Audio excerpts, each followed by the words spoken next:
So, this is just We the People news. Anyway, I came across this video and I thought it was interesting. Let's check it out. Pretty interesting. A great article out of techdirt.com about drug sniffing dogs.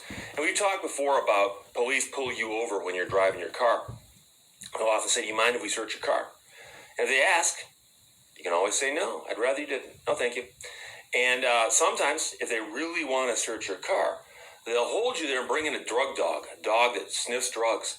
And they'll run the dog around the car, and the dog will often alert, which tells them that that dog has detected something in your car that's contraband that you shouldn't have. Therefore, they can then search your car, and they use the drug dog's alert as the basis for the search.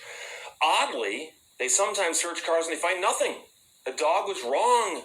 But they say, well, dogs are wrong once in a while. So what happens if the drug dog is going around the car and sticks his nose in the window? That, believe it or not, is a line too far, according to an Idaho court. Idaho. A drug dog's nose poking through the open window of a car is unconstitutional, according to the top court in Idaho. TechDirt.com published it. Tim Cushing wrote its great article. And the question is, at what point is something that's being done by the police and their investigative process enough to trigger a violation of the Constitution? And Tim Cushing says that's a trick question because it depends on the judge. But with the right judge, a Fourth Amendment violation is a Fourth Amendment violation, no matter how small or how fleeting it is. So this one's from Idaho, and the facts of the case are thus. In March of 2019, police officers stopped Howard for a traffic violation and took him into custody after discovering an outstanding warrant for his arrest. Officers then brought in a drug-sniffing dog named Pico. Name is really important. When I was in law school, I had a professor who would stop you if you included a fact like that and say, "Does that matter? Is that a key fact?" And if you said yes, you better be able to explain why. And if you said no, he'd then say, "Why did you tell me that?" So at least here they put it in parentheses. The dog is brought in to sniff the exterior of the car. Now the dog alerted to the presence of contraband, and a subsequent search of the car uncovered some contraband. Neither Howard nor his passenger was the registered owner of the vehicle, and police contacted the owner, who took possession of the vehicle at the scene. After prosecutors charged Howard with drug trafficking related to what was found in his car, he moved to suppress the evidence arising from the search, and during the hearing on the motion, Howard argued that the dog put his nose through the open window of the car momentarily before giving his final trained response to indicate the presence of illegal drugs, and that this was a trespass constituting an unlawful search in violation of his Fourth Amendment rights under United States versus Jones. The only witness testifying at that hearing was the officer who was the handler of the dog, and a portion of her body camera footage did in fact show the dog, what the dog was doing during the search. The district court had no problem with this and denied the motion to suppress. It said that because the sniff was of the dog's own volition, it couldn't possibly have been a rights violation. In that case, why don't we let the dog go and let it do what it wants? Dog might want to go run and chase a rabbit over there, or it might want to climb into the window and eat the Snickers bar that's in the center console. But chocolate's not good for dogs. So the district court denied the motion to suppress because it found the Court of Appeals opinion, State versus Naranjo, controlling. In that case, the Court of Appeals held that a drug dog's sniff through an open window of a vehicle had been instinctual as opposed to facilitated or encouraged by the police, and therefore was not a search. That is a great example of just absurd reasoning. The challenge of the search pointed to the Supreme Court's decision in Jones, which found intrusions, however minimal, into private property were unconstitutional if there was no warrant or any applicable warrant exception. In that case, officers placed a tracking device on a parked car, and it was considered minimal intrusion. Idaho's Supreme Court agrees with the defendant in this case and says the intrusion may have been minimal, but it was still an intrusion.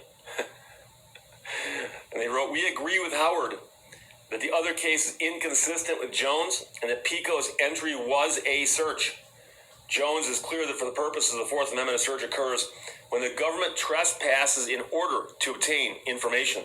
Then it points to a more recent Court of Appeals opinion that dealt with another form of minimal intrusion, and they talked about the city of Saginaw tire chalking cases. And I've done several videos on that, where courts have said for the police to walk up and put a chalk mark on your tire to keep track of how long your car has been parked is an intrusion of some sort. It's obviously not the world's greatest intrusion. It's not the worst thing that happened to you this year if they chalk your tires.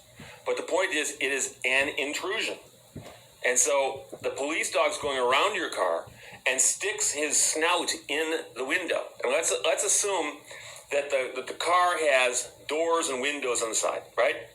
And if you imagine where the glass goes, and I realize the glass might not be a perfect plane for geometrical purposes, but let's pretend it is, okay?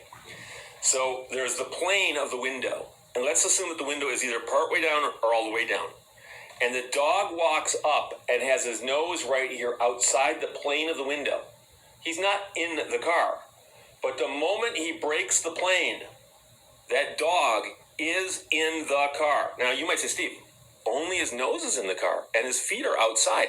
Well, number one, his paws are probably up on the door scratching the paint. Probably. But we don't know that from these facts. But the dog's nose did break the plane. And any of the viewers in my audience who are fans of football know that the goal line in football is treated as a plane. And if the ball breaks the plane while in possession of an offensive player, it becomes a touchdown. Doesn't matter if just a little bit crosses, or the whole thing crosses, or part of it crosses. Once the plane is broken, you're in the end zone. So imagine that the entire car is the end zone. And that dog's nose is a football in possession, right? A dog's nose going past the plane, that dog's nose is in the car. And the fact that they say, oh, but it was instinctual on part of the dog. Well, I got an idea for you. Train the dog properly not to do that then. If the dog's going to just do what it does because of instinct, maybe you should train it better. But the bigger problem always is, and I'm taking my glasses off to emphasize this, the biggest problem always is when you look at a case and you read the reasoning of that case, you have to ask, how is this going to affect future cases? And what does it tell the police if they're told you can bring a drugged dog to the scene, the dog can go around the car, and if it does it on its own, it can stick its nose in the window? Do you think the number of times that dogs' noses will go through the window is going to go up or down with that ruling? It's going to go up. Just weird coincidence. Suddenly, somehow, the dog's instincts have taken over, and now they're sticking their nose in the window of every single car they go around. And they didn't read the opinion of the Supreme Court or the Court of Appeals. That would happen. So you always, when you're on a court, if you're the judge, Court of Appeals, Supreme Court, whatever it is, and you are making a ruling that other people are going to follow, you have to look at this case and ask yourself, how will the ruling affect future cases? Now, there are rare examples where I've seen courts write and say, we hate to do this because we believe this is right, but we also believe the precedent it sets is going to be bad. But we've got to do it because the law's written that way or something.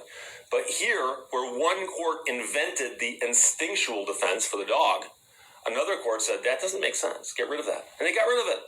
So the dog sticking its nose in the window was, in fact, an intrusion that rose to the level of a constitutional violation. This was the same conclusion the California federal court reached last spring regarding a mark on a tire.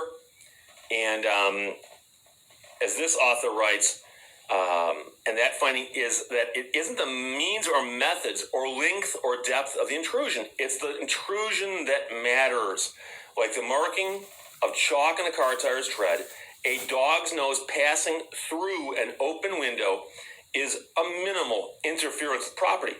But the right to exclude others from one's property is a fundamental tenet of property law. And we see no room in the test for a de minimis exception. And so there's much more to the article. I would highly recommend you read it by Tim Cushing at techdirt.com. I'll put a link to the article. in the description below. But if you own something, if you own a piece of property, I'm talking about real estate now. Okay, you buy a house, it's got a yard. Okay, and let's assume it's got a fenced-in yard that actually follows the property lines all the way around. We're very, very rare that happens, but let's just say it happens. So you own a house and a yard, and you've got a fence all the way around, literally on the property line. You have the right to be there, okay? And you have the right to exclude others, okay? So you can tell other people you cannot be here. You have the right to say, if you'd like to be here, you can be here. And you also have the right to be there yourself. But the right to exclude people from your property is just as important and meaningful as the right you have to possess it or be there. And that is also true with stuff. You got stuff, right? You got stuff. This is mine. I can use it. I can also tell you, you can't use it. I can let you use it, but you're doing so with my permission. But I can also tell you, you can't use it. That's what it means to own something. So if you've got that car and it's your car, you can tell other people, want to go for a ride, come climb in. No, you cannot get in my car. Now, I know someone's going to say, but Steve, this wasn't the guy's car. It was someone else's car. Yeah, it was someone else's car, and they didn't get permission to search it from that person, did they? So there's the problem.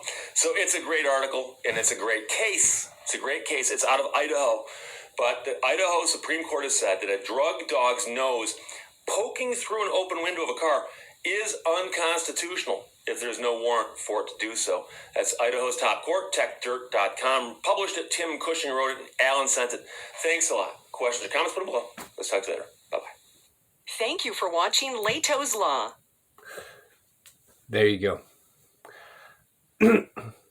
You know, sometimes it's kind of funny how you watch some of these videos and people bring up some of the obvious things that sometimes we just don't think about.